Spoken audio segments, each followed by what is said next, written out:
Welcome back to Around the Nation, where creators from all over come together to compete. We're going to do a lot of discussing, a little fussing about our Dallas Cowboys. Let's take a look at the episode 2 panel. We got the returning champ himself, Voch Lombardi. The returning what? Hey, Voch. Man, get off the screen, man. Making their debuts on the Around the Nation. Accumulated knowledge over years of experience. Akoye Media. Appreciate you having me, Scott. I appreciate you jumping on here. Glad to be back on. What's up? One of my co-hosts of the Sky 2I show, Girls Talk, Boys Talk, among other things, Iisha Morrison, aka 2I. And one of the best reporters on the beat, Nick Harris of the Fort Worth Star Telegram. Hey, I appreciate it, man. We've been trying to link this up and make this happen for a long time. Yes. And when you offered the opportunity for me to beat down Voch, I was like, all right, Nick Harris, listen, sir. Just if you're gonna use your black voice early in the show, use your black voice throughout the whole show. You know what I'm saying? Call us fam and big dog. You know what I mean? Keep the energy. You feel me? Don't let him get under your skin, Nick. Nick Harris said shit, dog. You know what I'm saying? I'm just shit. You know, As y'all can see, man, it don't take much to get the competitive spirit going. Yeah.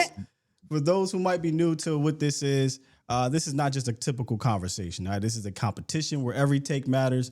Every point is going to get judged. And by the end of this thing, there's only going to be one person standing. But don't get it twisted. I did not bring on Voch, Akoye, 2I, and Nick just for fun and games. You're going to get real Cowboys football discussion from a very bright and respected panel. All right? Everybody good? That's right. Gloves on or gloves off? Okay. All right, you man. go find out. I got mine on. See, if the gloves is on, y'all know about Akoye. I'm just saying, if the gloves is on, y'all in trouble. That's all I'm gonna say. But here we go. Some dangers for Akoye. You need a weapon for that. I got a sword up here. I got my. Let's not, because Voch will go into his whole assortments of weapons. We about to start flashing weapons. Hey, YouTube, I have no affiliation with these weapons. I think this is hilarious. It's on. It's always on. Put the axe down. Put the axe. Are y'all ready? Yeah, let's do it. Let's get into round one. So, I know it's draft talk season. I know we've been talking a lot about defense, but I wanted to pivot a little bit on this episode. Although I will say, defense, we should be talking a lot about it because we saw what happened last year. But I don't want to overlook this offense because that's how it remained stagnant. And I remember in the previous regime, that's exactly what happened. I felt like it never really took the next step. And Coach Schottenheimer talked about what the next step looked like. So I'm going to play this audio for you guys to hear, and then we're going to discuss it a little bit. We got to evolve. What does that mean? We're looking at some different things, maybe a little bit more two-back. Let Hunter Lepke do some things. One of the guys in the exit interviews came to me and he's like, hey, Coach, I feel like I can do more and I can help. And I looked him straight in the eyes and said, Hunter, I agree with you. And so, Clayton and the staff have been working really, really hard. But, I'm pleased with where we were. But because we were one of the best in the league, everyone's studying us, and so we have to evolve. And that means adding things and taking things out. And hey, Shotty, you really didn't call this very often. What's your comfort level with this? And I don't really feel great about it. Or hey, I don't have a great feel. Or let's reconstruct some things. So that's the word that I look at is always evolve, and we're in the process of doing that right now. So if evolving is the next step, what does this offense need to do more of? Let's go around the nation. Nick Harris. Yeah, I'm going to make 3 quick points. I'm going to start off with red zone efficiency. We saw this team in between the 20s, and they were able to get down to the 20s so easily last year. But when it came to red zone efficiency, 16th in the NFL in scoring touchdowns. Prior to 2025, they hadn't really had a red zone weapon. I credit that more to personnel and what Mike McCarthy and Kellen Moore had to their avail. Des Bryant is truly the last one that you can point at and be like, nah, he was a red zone weapon. They had that in 2025, though. They got George Pickens. He is a contested catch guy. He is a one-on-one catch guy, and I don't feel like they put him in the best situations to exploit that at times. Whatever you credit that to, we'll see. Past the 50, I felt like there was a lot more conservative play once they feel like they got into Brandon Aubrey's range. It was like, hey, we could play this safe and still get 3 points out of it. But, Matt Rule made a point a couple of years ago when he was at Temple. He said his best year as a play caller was the year that his kicker quit the year before or the week before the season started. He was like, because I didn't have a kicker all year, so I was just going for it on fourth down the entire time. He's like, I evolved as a play caller the most that season. I want to see that for Brian Schottenheimer. And then protecting Dak, tied for 5th in pressures allowed last year. Dak can't escape everything. They're going to have to protect him. Iisha. I think I would start with the running back room. I think that would be the biggest improvement I think you can make, especially as you look into the Arizona. Like when you looked at Clayton Adams before he came here from Arizona, a lot of the things that they did were in space. Dallas has not, to me, they weren't able to really unlock that last year, especially with not having a two back that was consistent. You know, Jadon Blue couldn't get on the field. All of the other gentlemen, the veteran guys you brought in, they were a wash.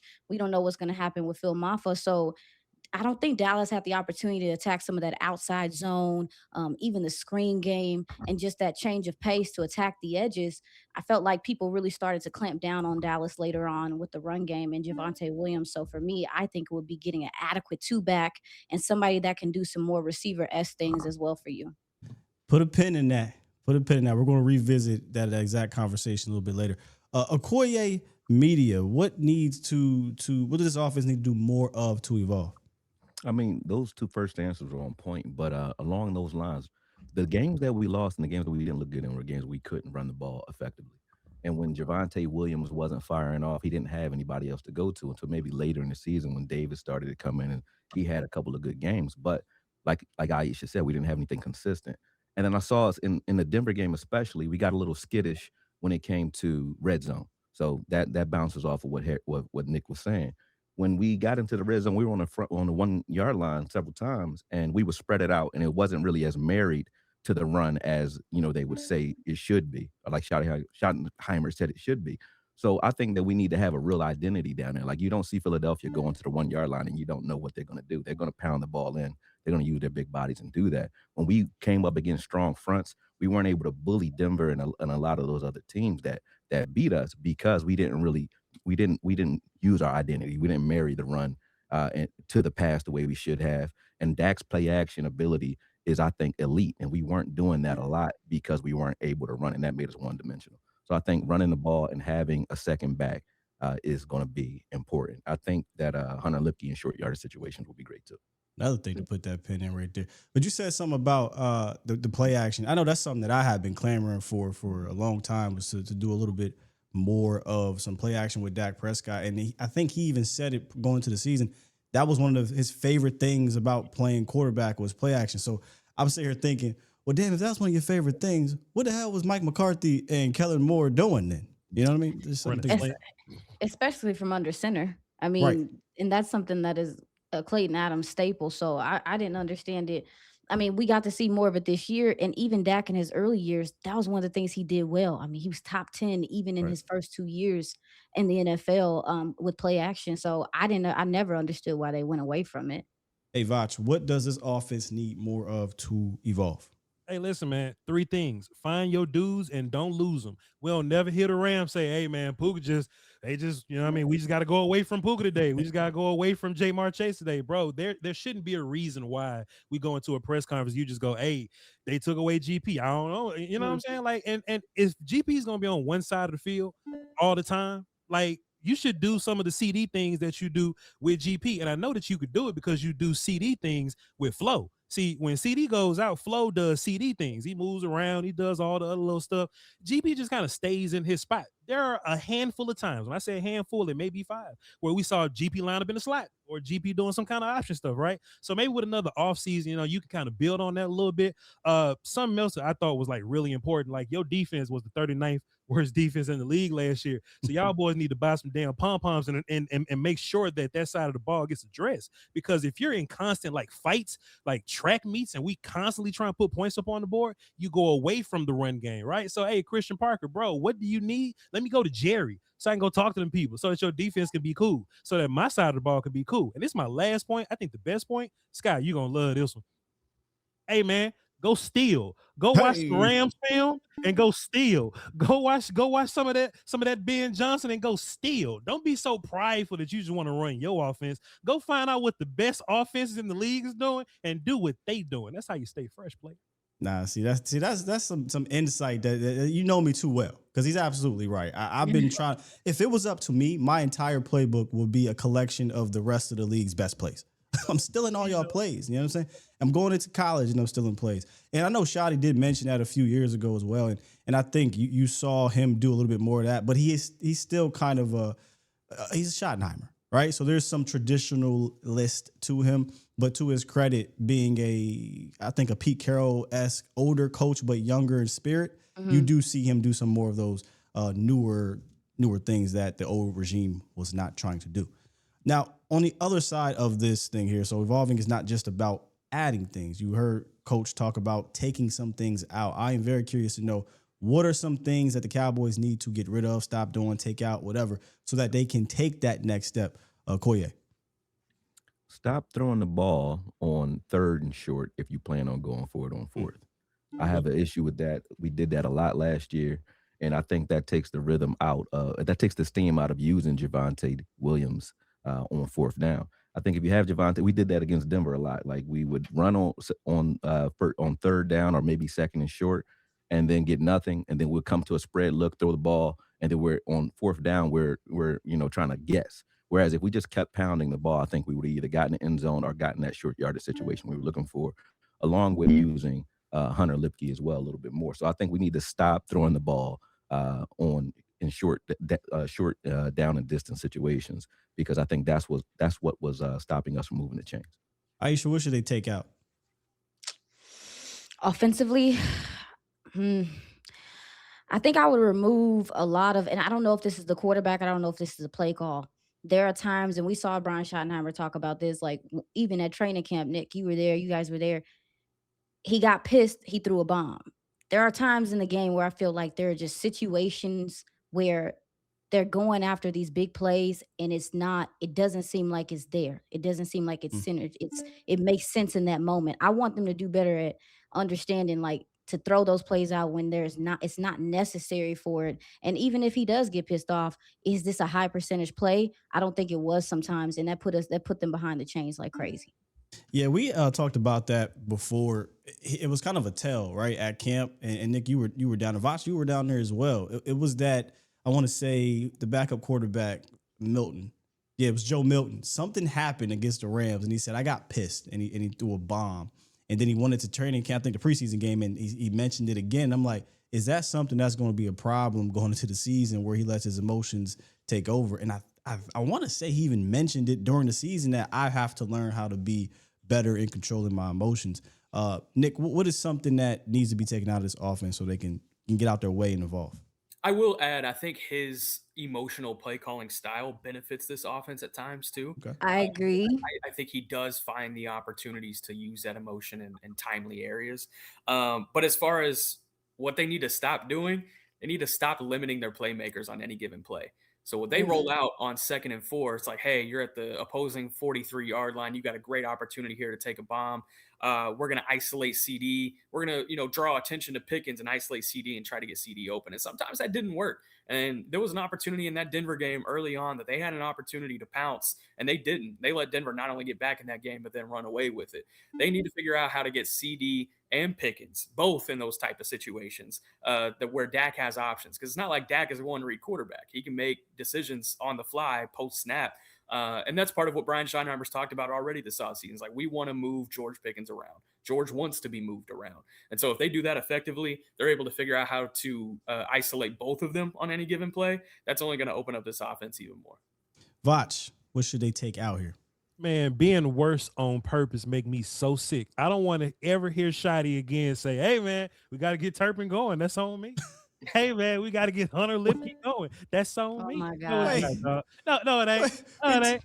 Hey, how many times? Hey, man, JT comes here and works hard, man. We've got to find a way to get JT going. That's on me. Shotty, sit your little head down, so dog. Get it to your dogs, run the football, we'll figure it out. One thing going into camp, I really would love us to, really come together and figure out together, is the tight end politicking. You know what I mean? I understand Ferg is like money guy, and I get it. And Ferg clearly took a couple steps back. It is what it is.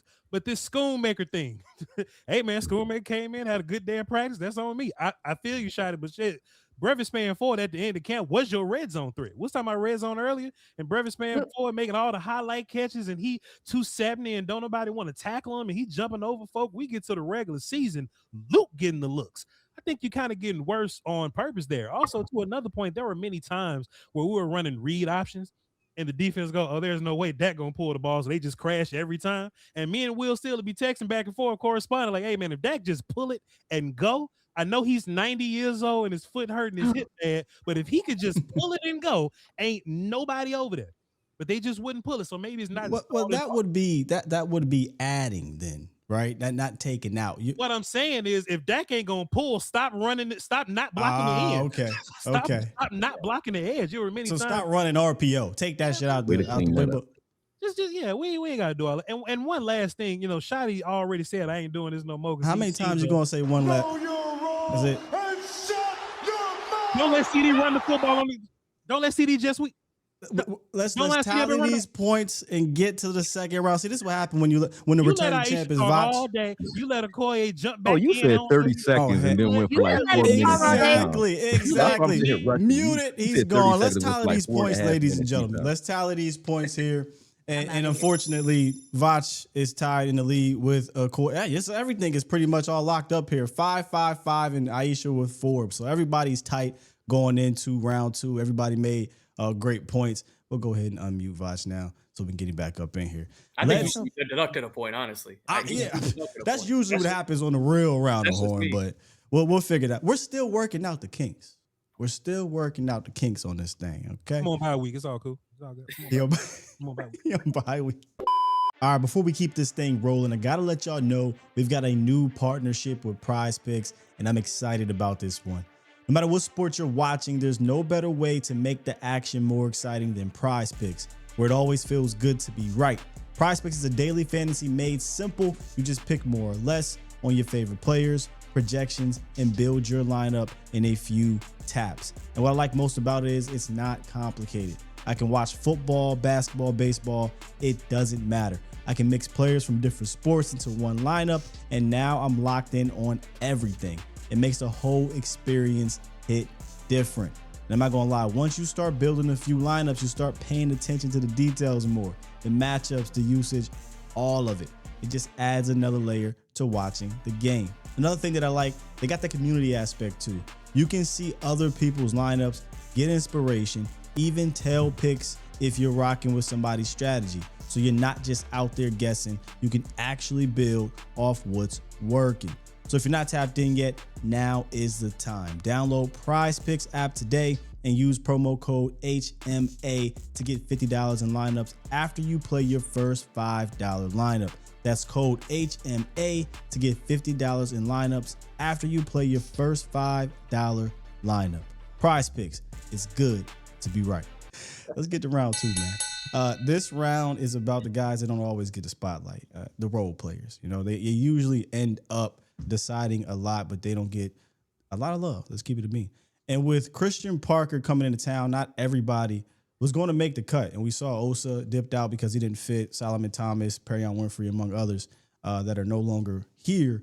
Or there were going to be guys who would shift into different roles. So let's go around the nation, a little buy or sell. Buy or sell.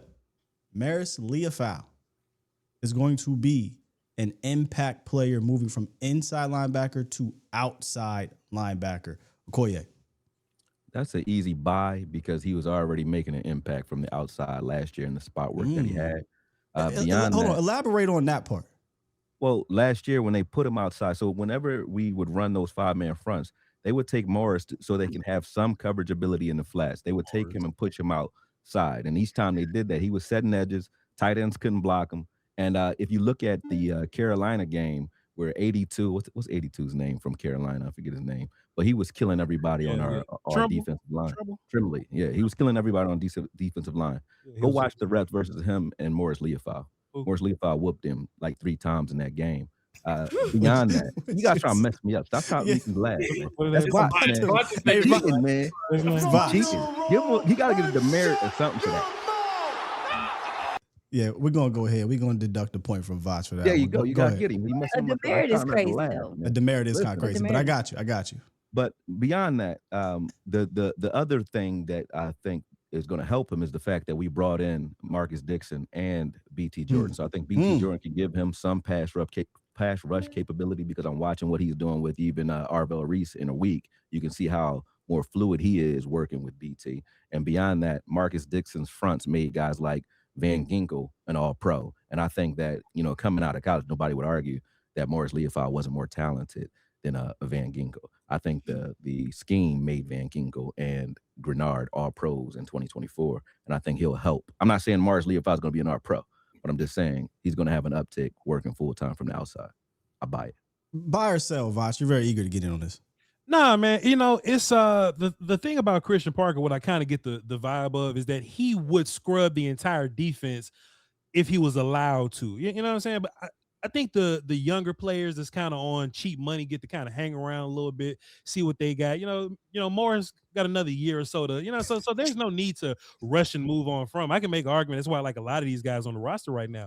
But I just can't help the fact but to feel like, man, when they put Josh Ball at guard, it was over. You know what I mean? So, we can always run back to Flus and be like, hey, man, if Flus was a little better, Leofau would be a little better. We can always make that case, and I would imagine that Christian Parker is a much better chess player and uses of assets than Flus would be. So I would assume that he has a plan for Morris.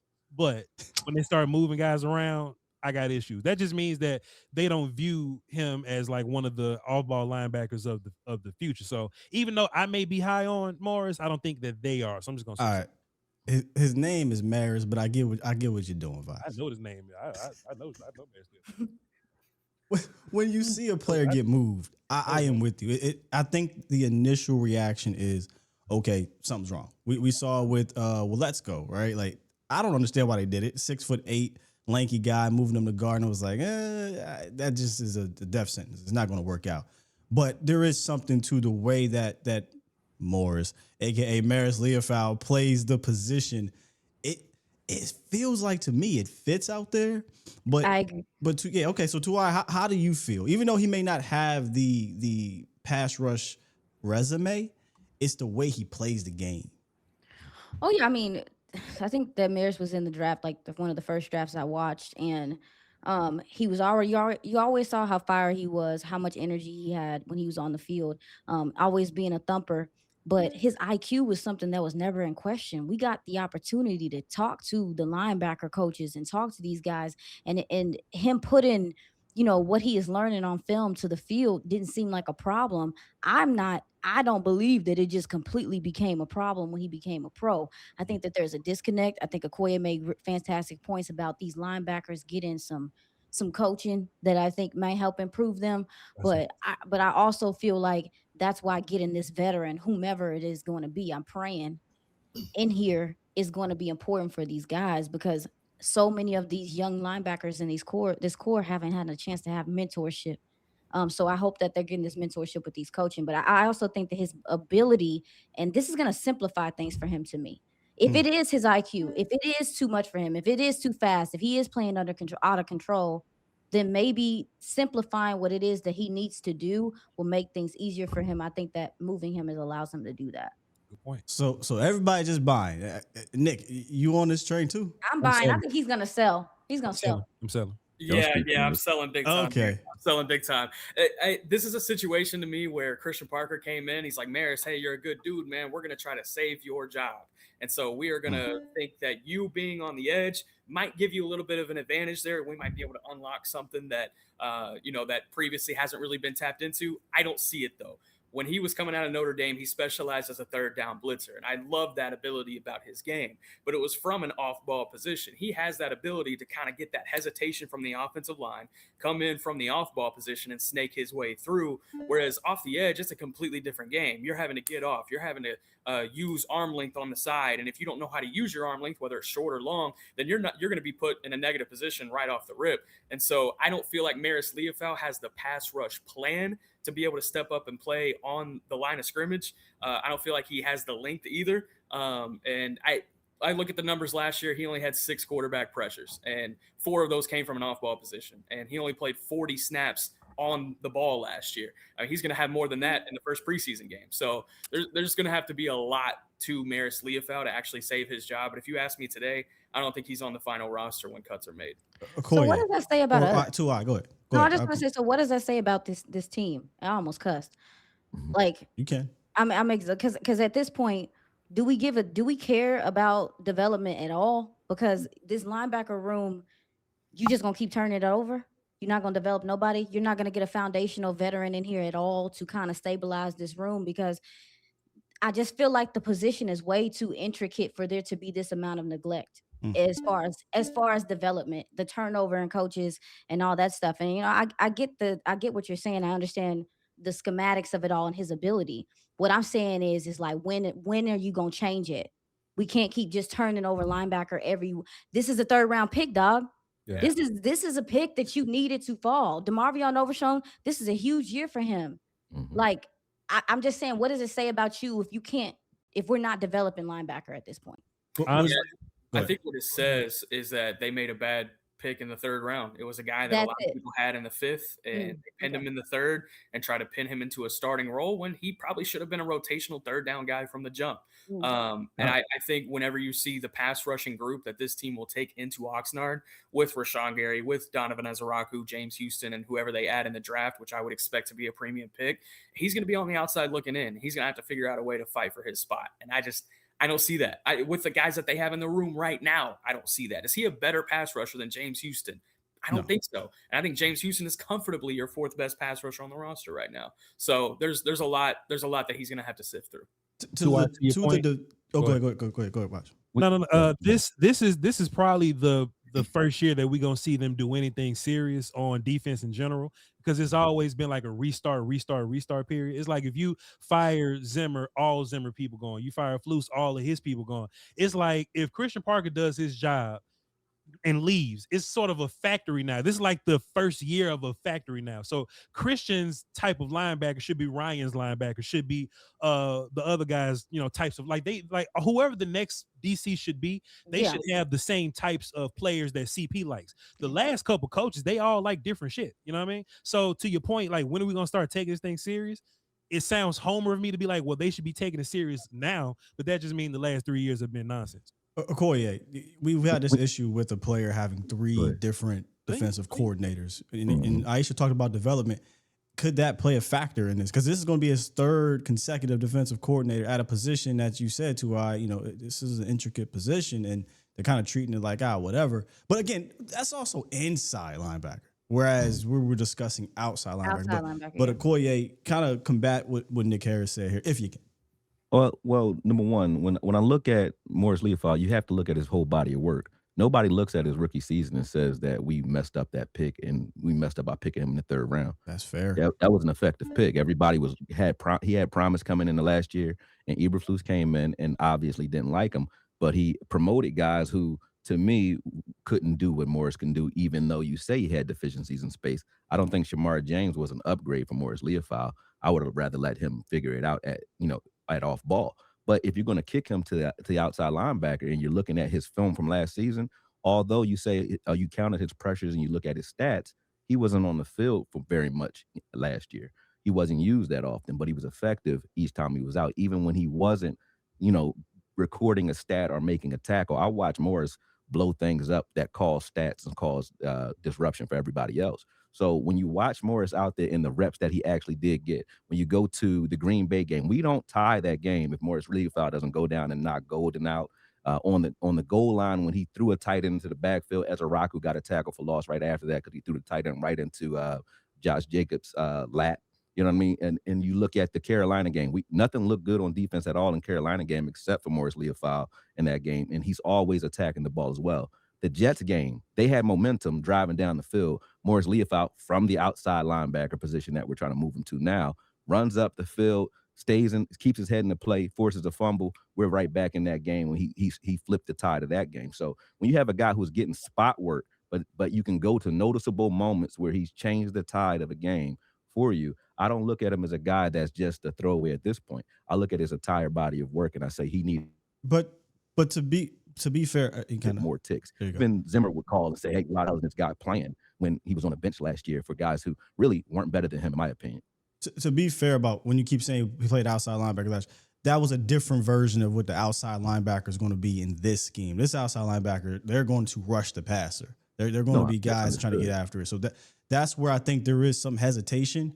But the reason why I think he could be impact is tough, right? I made it tough because when I say impact player, like Nick said, can he be your third, fourth rusher? And right now, we don't have the evidence to say that he's better than the third or fourth guy. And if they draft another guy, then guess what? He's dropping down.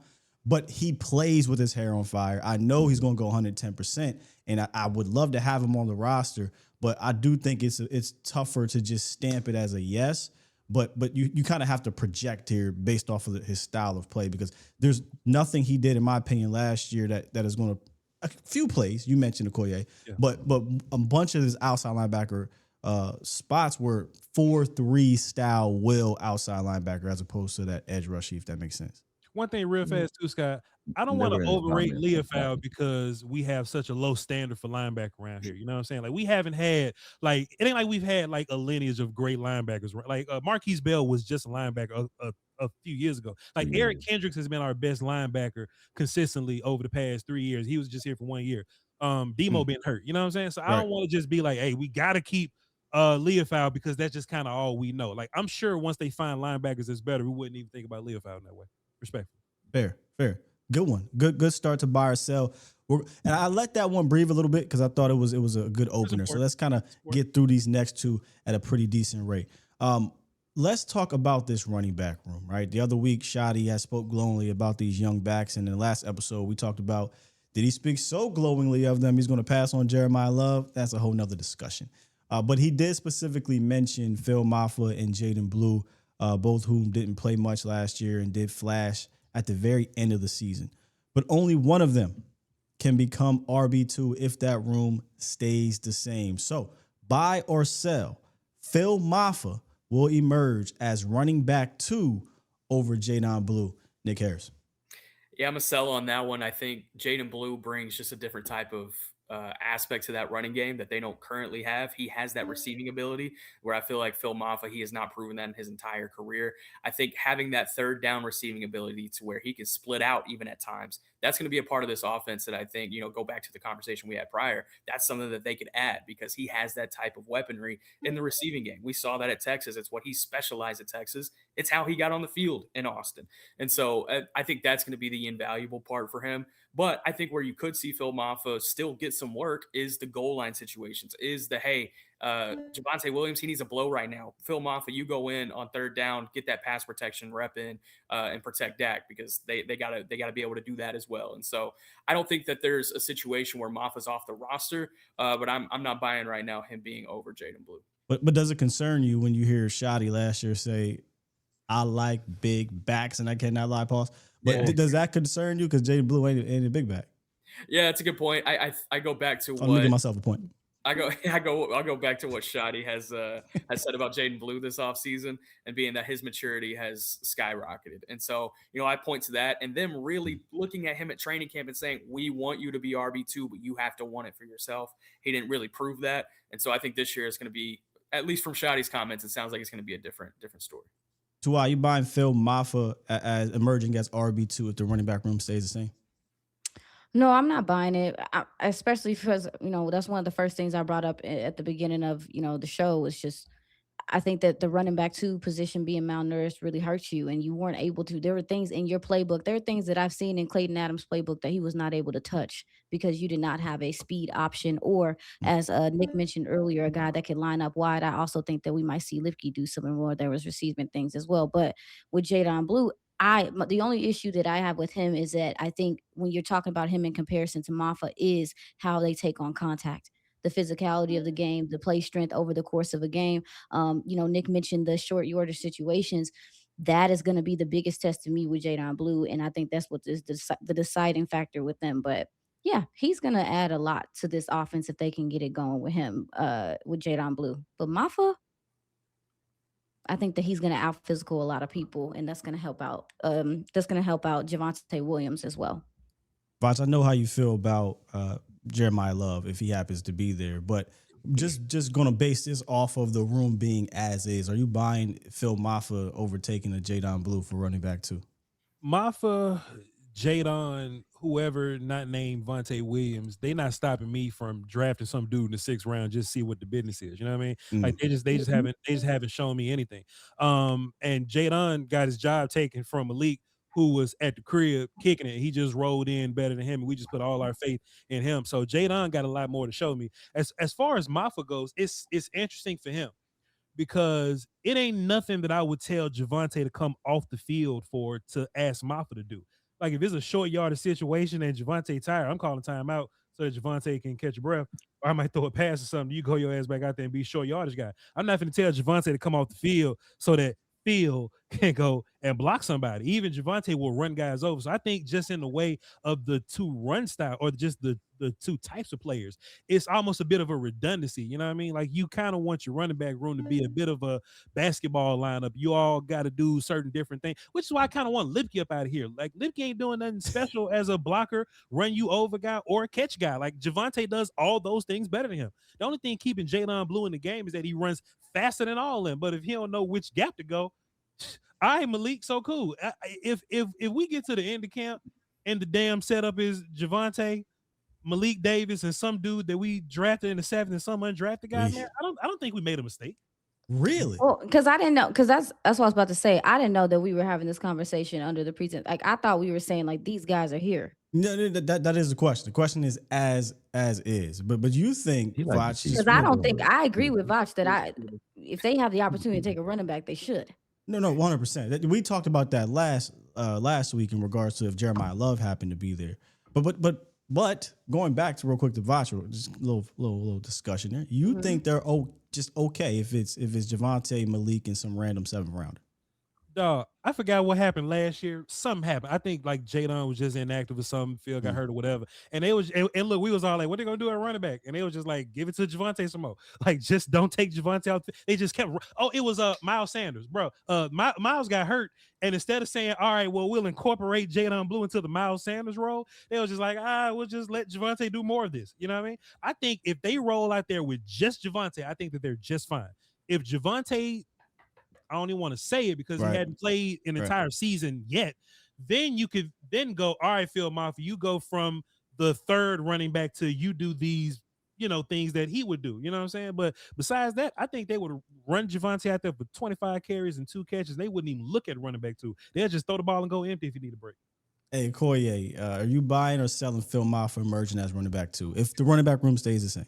Jeremiah if it stays the same, I'm selling, because I look at I was watching the Denver game for something else that I'm developing.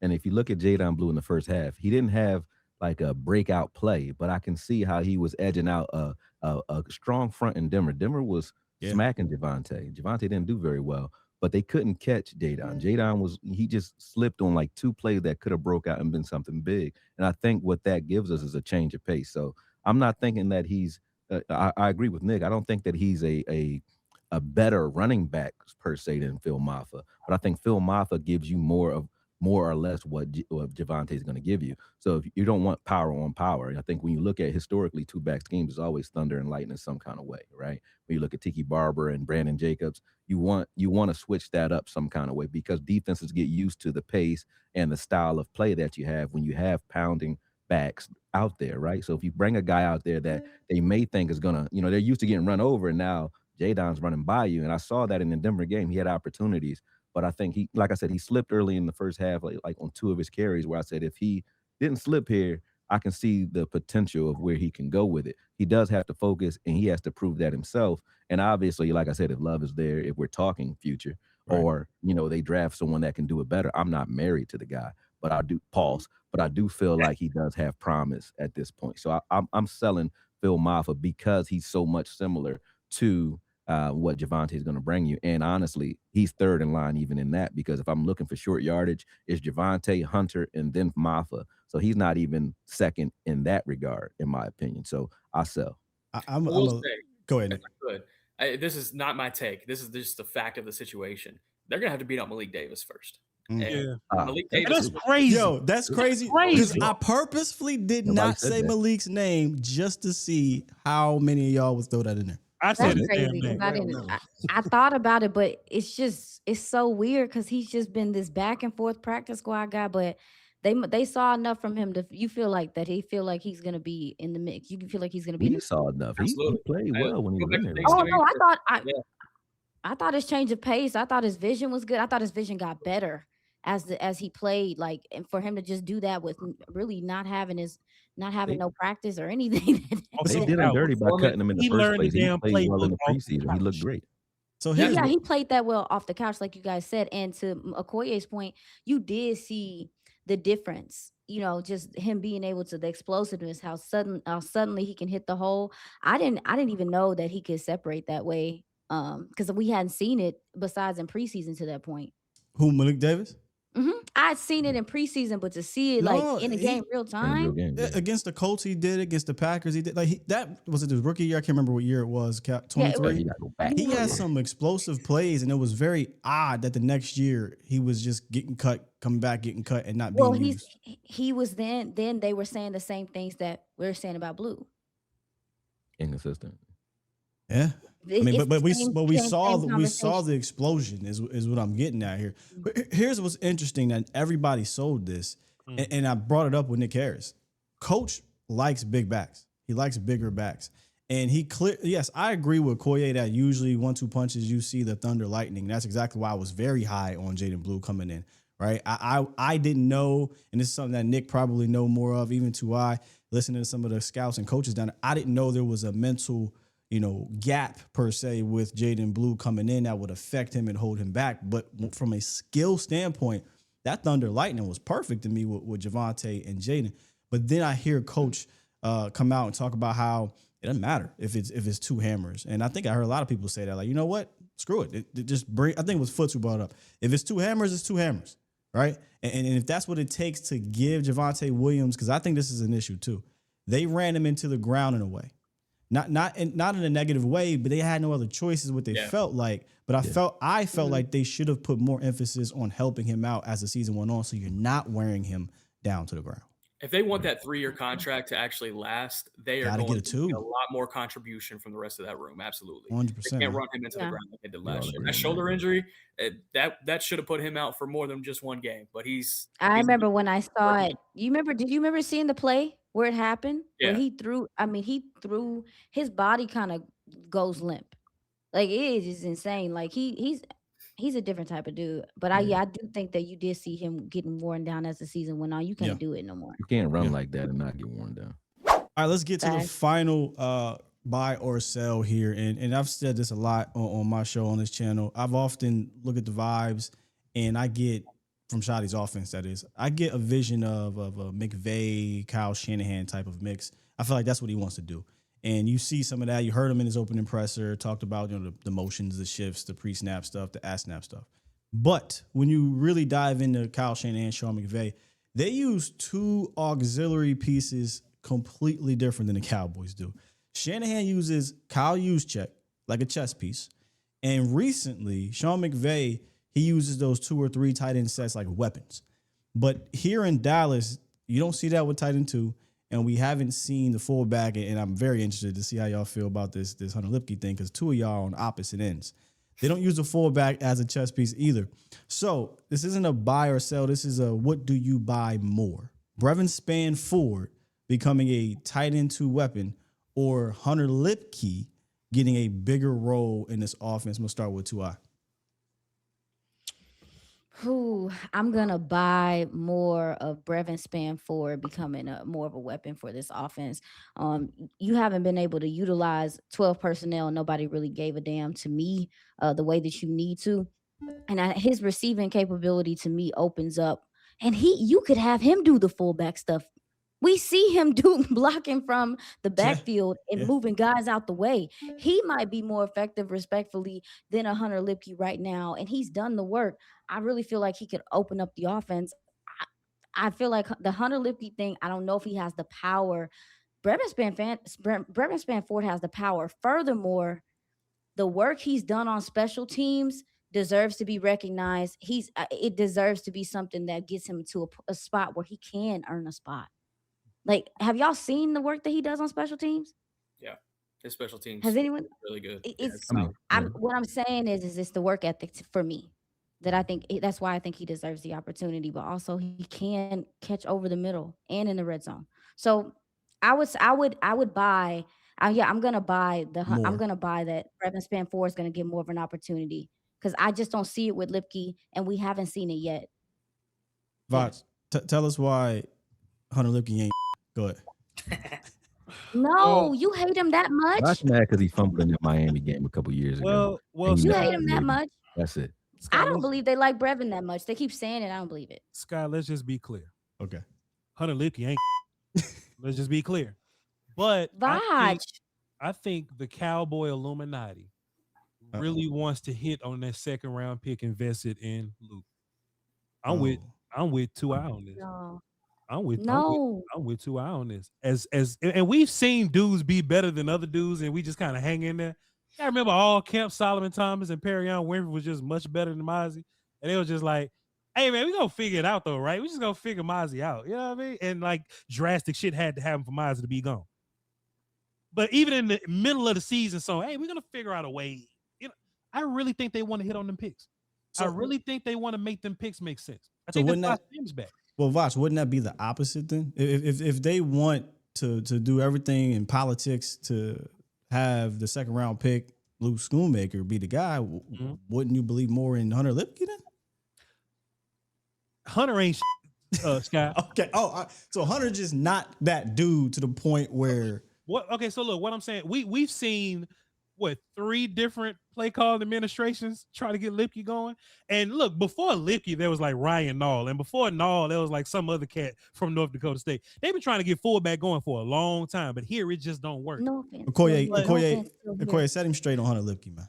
You trying to move on? No offense, it's still here. College, Hunter Lipke to take over. He could do a little bit of everything. So when you talk come back to that, with Army light knife or weapon, Hunter Lipke hasn't been used to his capabilities. And the reason I'm buying is because Shotty's buying. If you listen to Shotty said he wants to go more 2-back. He said one of the guys that came to him at the end of the season and said that he can contribute more, and he agrees with him, is Hunter Lipke. So Shotty loves Hunter Lipke, even though Voch hates him. So whether you like it, I like it, doesn't really matter. We know that Shotty's already endorsed that move. So I'm going to buy it just on the fact that I trust what Shotty's. So you buy more, and is what you're saying. Look at Hunter Lipke's history and the things he's capable of. Hunter Lipke played H-back, so tight end, fullback, a little bit of everything, and he is a receiving threat and runs routes a lot better than people give him credit for. But he's not used in that capacity. But I think that he can give you a lot, whether it be short yardage or pass catching capability out of the backfield. And Shotty already says he's going to do it anyway, so that's an automatic buy for me. That's on me. We have got to find a way to get Hunter. We cannot go a whole season and not get Hunter Lipke going. That's on me. Please, Shotty, go on. Nick, what do you buy more?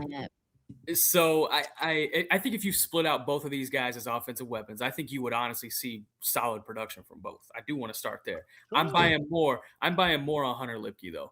And the reason is because what Akoye said, you can put him in so many different positions. You can line him up on third down in a pass protecting situation, have him leak out and be a dump off for Dak. He can also lead on an I formation to get Javonte open in between the tackles. We've seen him do that more effectively than anything he's done during his career so far. But even with the ball in his hands, I agree. They have not put him in the correct positions to be able to expound on that. There was a time during 2024 when Mike McCarthy was talking to reporters. It was about week 10, week 11. And we were talking about the tight end room. It was right after Jake Ferguson had gotten hurt. I was like, so what are you going to do at tight end? He's like, well, Hunter Lipke's my second best tight end right now. So I'm not really sure how we can make that work. So that's the type of freedom he gives you. He can play all these different roles.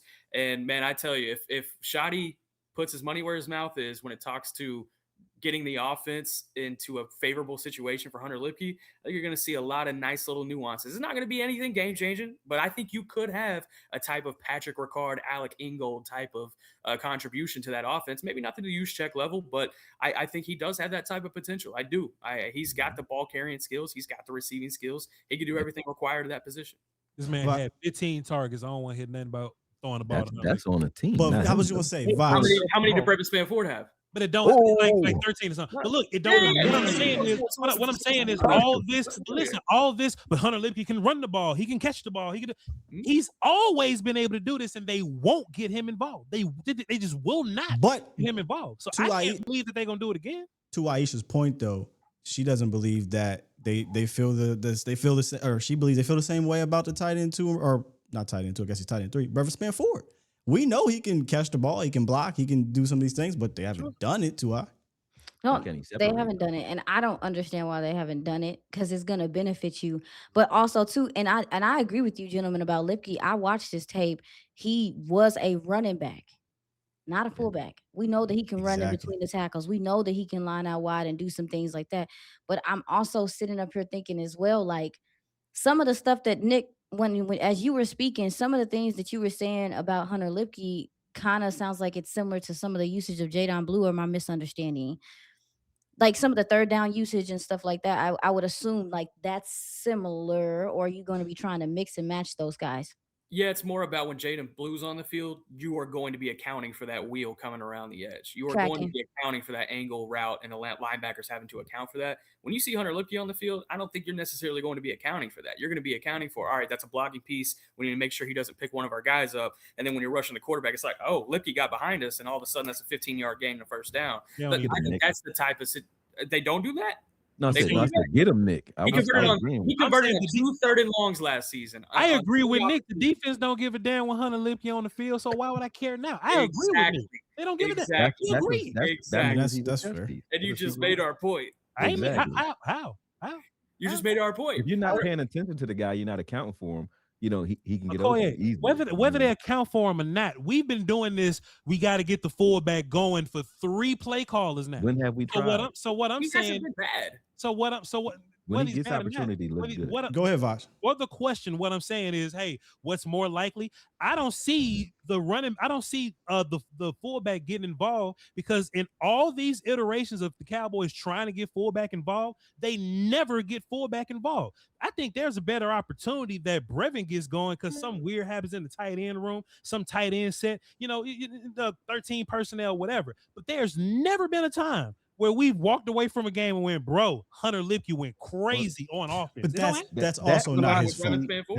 That doesn't gel. Just it don't matter whether it's his fault or not. The question is this more likely to happen than this? Whether it's his fault, if Kyle Shanahan was the head coach, I would answer the damn question differently. But that's not okay. Let me tell you why this, I think, is a very good question. We ain't fighting. I'm screaming. Go ahead. No. Let me tell you why it's a good question. Because to your point, does it concern you, Akoye, that Hunter Lipke, under this same regime, the same play caller, the same running backs coach, the same offensive coordinator, saw less snaps last year? I think it was 75 less snaps going into this, and coming out of 2025.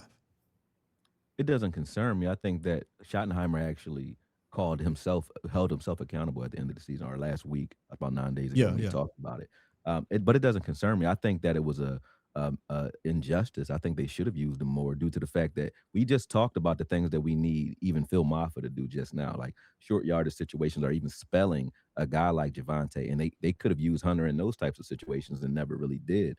He has shown that he can have an impact short yardage, and I do know that he has receiving capability. So not using a piece like that, especially coming from his father, who had Lorenzo Neal, Marty Ball used a fullback. Yeah.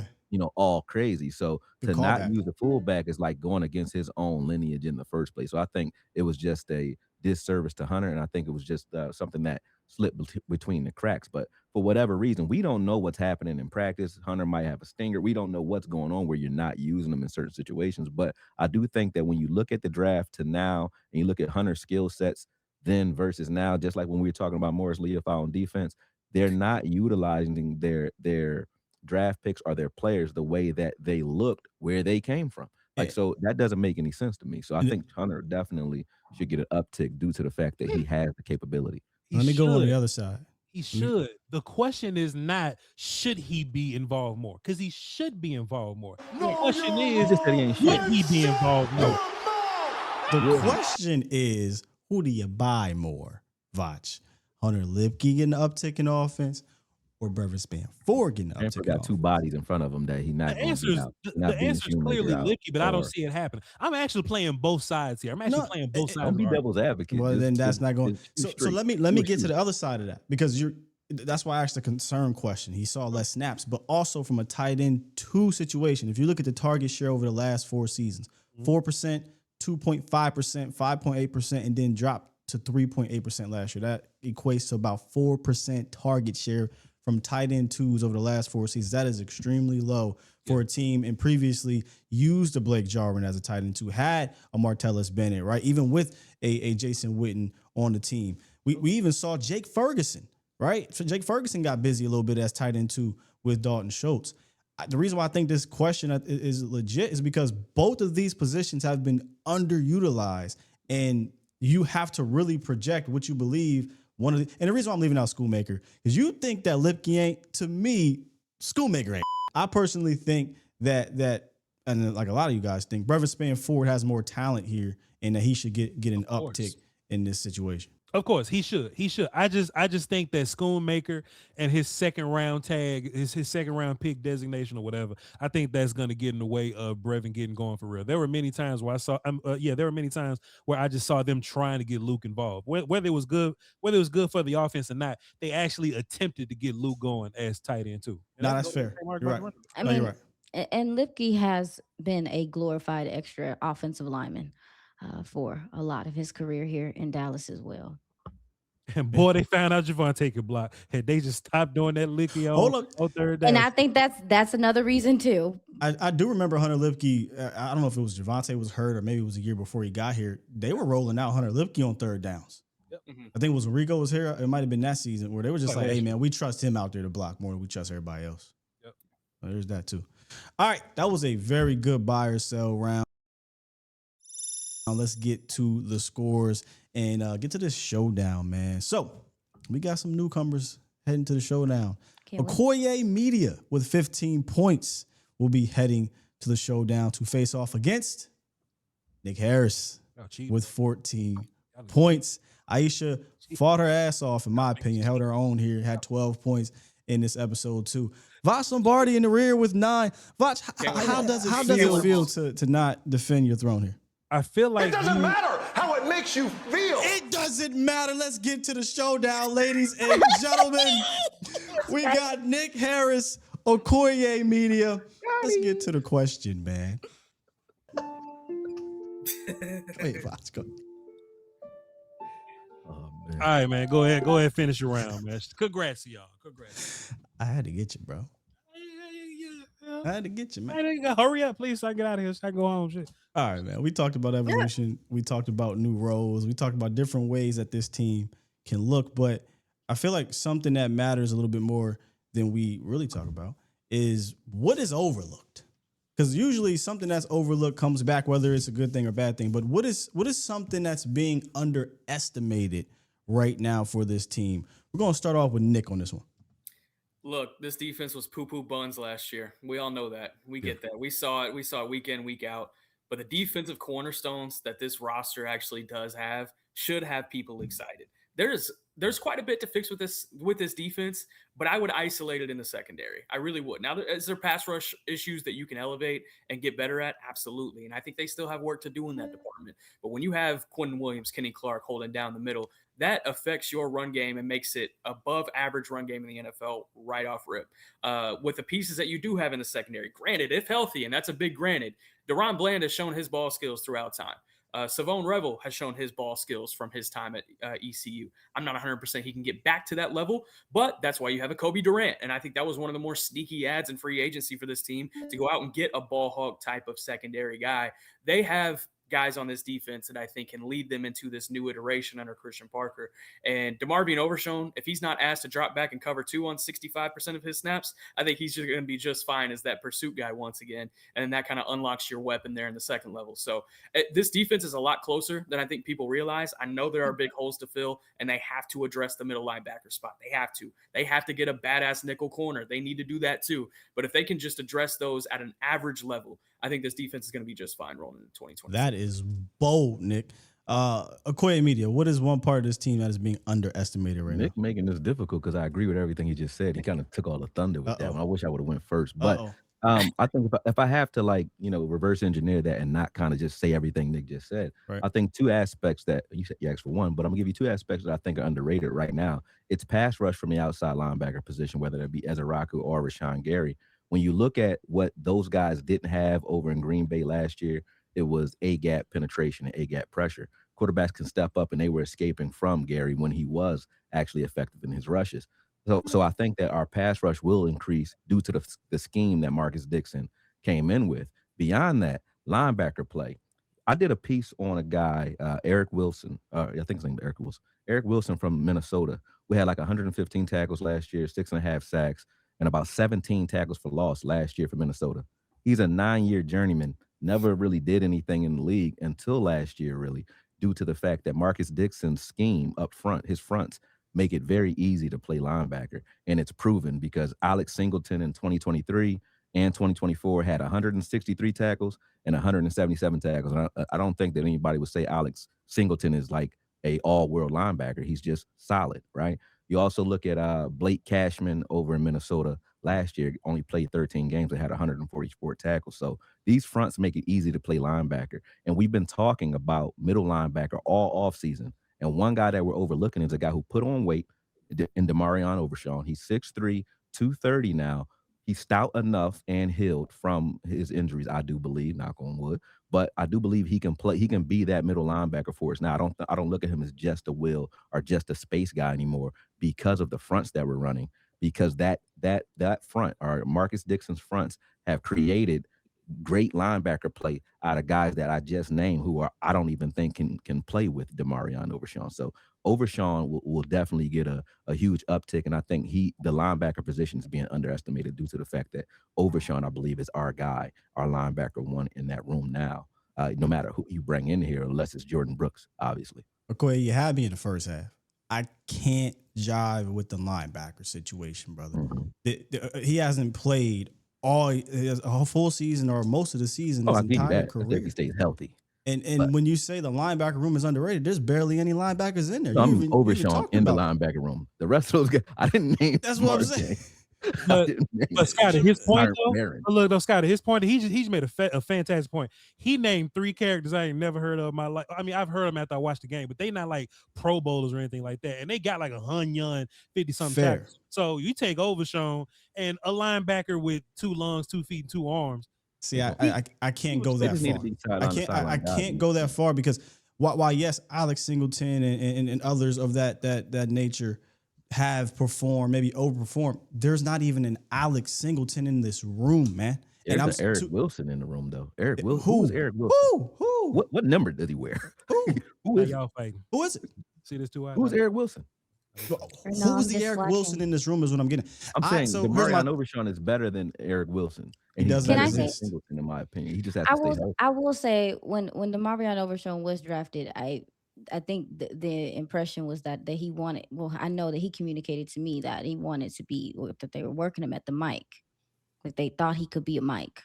So it's not even something. To me. It's not about what position he'll. I know he can do it. What position he can play? He can play ball, but I cannot depend on him. Therefore, I can't say someone that I cannot depend on that has proven for 3 straight years you're not dependable is an overlooked or underrated, if you will, aspect of this team. So with that said, 2 points in round 1 to Akoye, who had me in the first half, 1 point champion for episode 2, Nick Harris. Ladies and gentlemen, this is your showdown, your FaceTime, I should say. Go ahead. I appreciate it, fellas. I appreciate y'all having me. I just want to say that everybody in this space and everybody right here on this on this episode and everyone that does work here on this YouTube space, that is the most underrated part of this entire ordeal. Y'all are doing fantastic stuff. I appreciate you guys. I hope y'all guys feel as appreciated as you are. I think the change is coming, man. In the next decade, hopefully y'all are just as much around as we are. But I appreciate you guys for having me on. Appreciate that, Nick. Hey, pleasure working with you too. I appreciate you and giving us love during your FaceTime, but all of y'all were fantastic in my opinion. It's never this easy. But something I want to do at the end of the show, I did it last time because it was tough between Voch and Jeff. Let us know in the chat who won the showdown. Because look, I'm not. It's me because I'm the host, but y'all don't gotta agree with me down in the chat. If y'all think I Akoye thought the got it. chat was scoring.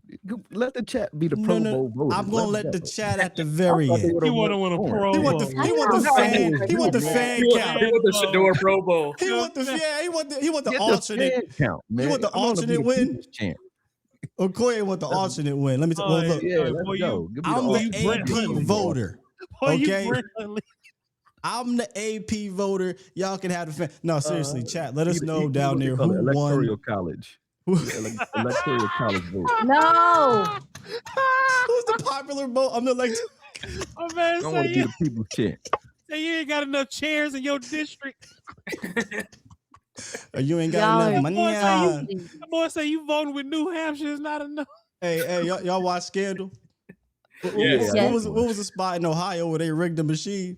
Yes. man. Yeah. Yeah. I never watched them. They Funny, tried to say man. the last one was rigged, but nah, man. Shouts out to Nick for winning round or Seriously. episode 2. But thank you for coming on. 2I was fantastic in her debut.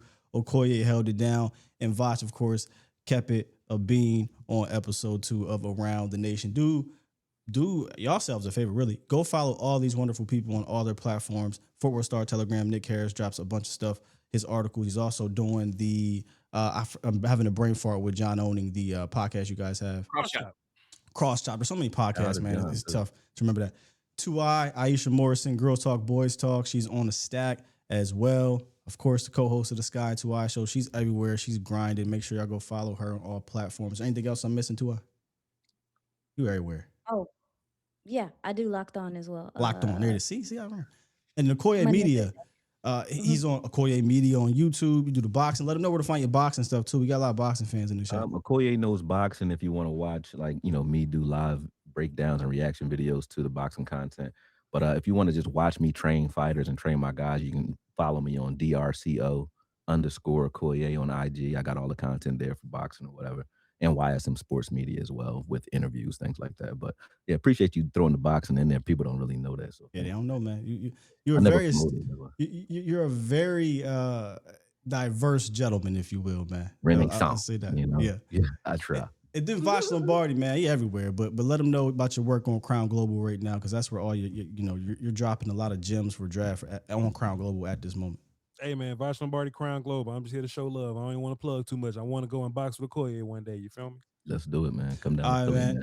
For the panel and myself, Skywalker Still, you can find all my stuff here on Twitter at Skywalker Still. We thank y'all for joining us. We'll see you on episode 3. We out. I ain't gonna be there. I ain't coming.